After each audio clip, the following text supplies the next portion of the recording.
Welcome, Gordon Mann here in Las Vegas, Nevada at the 2023 D3Hoops.com Classic, joined by Trinity Tigers head coach Cameron Hill. Coach, we said at the end of today's broadcast that was a mentally tough win against Framingham State. They pushed you, but you guys came out with the victory in the end. Yeah, we're very fortunate to have been in their situation several times where you're carrying a long winning streak, and as much fun as that is and as much as everybody wants that and they want to accomplish those incredible moments during seasons, that streak gets heavy, and it's like sooner or later, if you're really lucky, you can keep it going the whole way, but it's rare. And so we kind of came in with the attitude like if we just keep applying pressure and play our brand, we can keep the pressure on them and maybe make a few plays, and it ended up working out well for us today, and we finally got the ball to go in the basket. Now, you guys have played a tough stretch here. I watched the Trinity Texas Lutheran game where you guys were down a ton and then came back.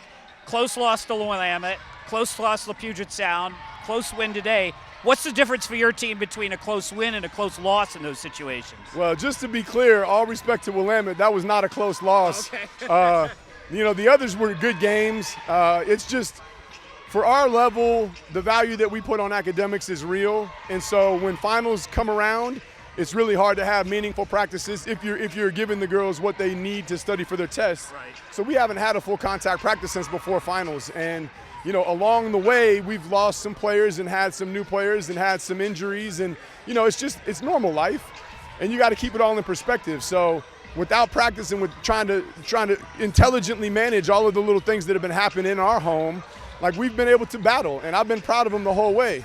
Yesterday was hard, but I think they came back today with a clear mind and they were able to play our brand of basketball. And to come out of here with a win and to head home back to conference, I'm really proud of it. I'm excited to see where we go from here. This is not a team that's used to having losing streaks of any kind. What specifically did they have to do to put it out of their mind on a turnaround of basically 24 hours? I think most of them threw up, honestly. That's one way to do it. They're not comfortable with it either. Yeah. And if you have to choose between being comfortable losing and being uncomfortable losing, I'm taking the second one every single time. So, going through human things is important for people. And that's what we've been going through. And I feel great about what we can do from here. And we're going to work hard to get healthy. And, if we can peak at the right time, I think we're a real problem. So you mentioned the fact that you're going through some things. You lose Natalie to injury. I know it'll be a little bit before she comes back. You had another Natalie through the transfer portal. How do you guys piece things together without having practices? How do you make adjustments?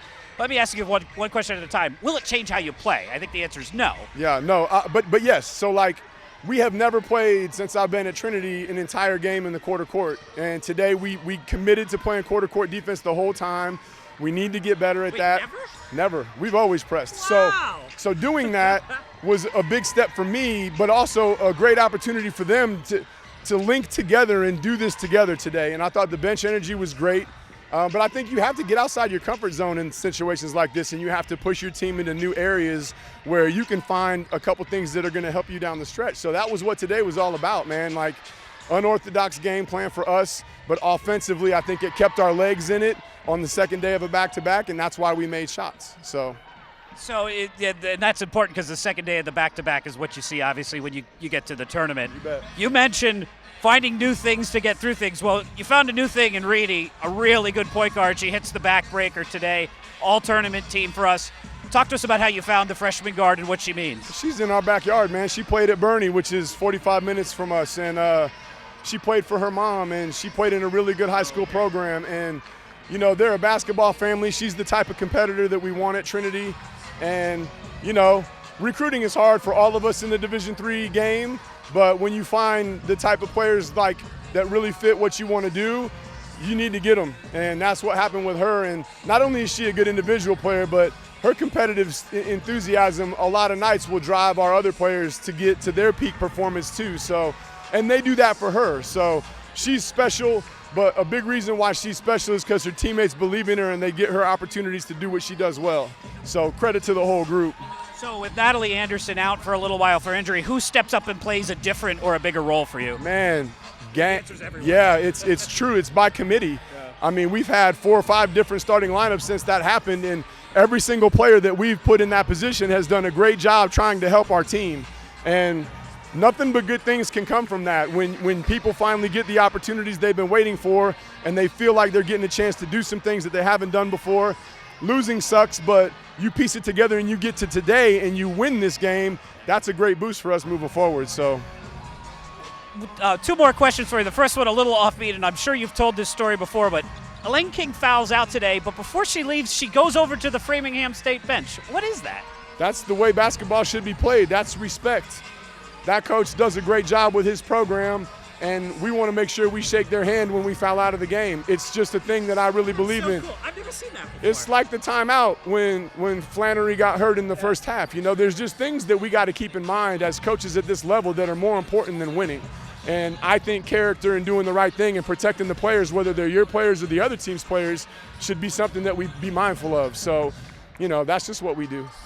And then the last question for you. I know the men's team is here. They got a big game coming up. They supported you. I'm sure you'll hang out for that game. And you want to get back and have a practice, your first one in a month or so. Yeah. Will you have time to do anything else while you're here? Yeah, no, you know, this for me was a business trip. I've been to Vegas a handful of times already. So, you know, I know the girls have enjoyed Las Vegas with their families, and that's another thing we believe in a lot at Trinity is families and important, you know, part of everything we do. So it's been good for them, but I think this afternoon they're going to shower up and get packed, and then we'll come back and watch our men, and then we fly out tonight. So back home, hopefully get some healthy practices in and get ready for Shriner. The Tigers will head home with a victory after beating Framingham State. He's Coach Cameron Hill, and this is the D3Hoops.com Classic.